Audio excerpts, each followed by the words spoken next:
Hi mga kasimple! Welcome to my channel.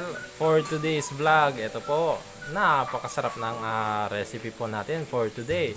So, magluluto po tayo ng pinakbet na walang sahog na karne. At ito po ang ating mga ingredients.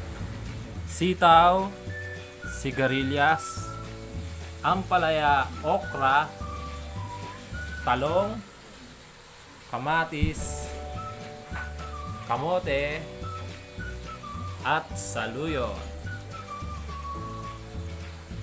Ito po ang second batch ng ating mga ingredients.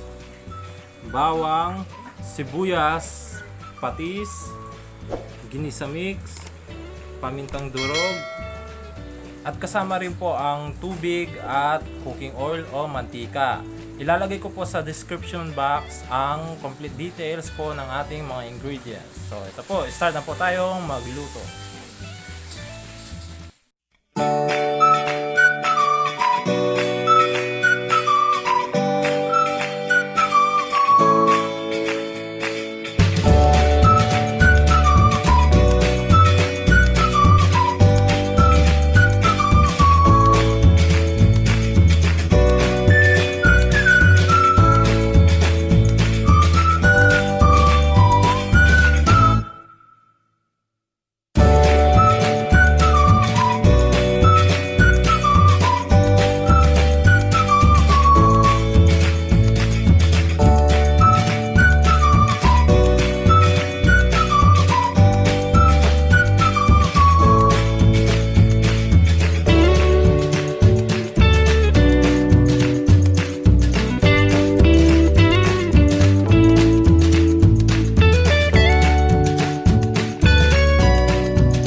So, ito po mga kasimple ang ating pinakbet na walang sahog na karne. Ayan. At pinartneran po namin ng piniritong tilapia. Sana po magustuhan ninyo. Please like, share, comment, and subscribe. Maraming salamat po.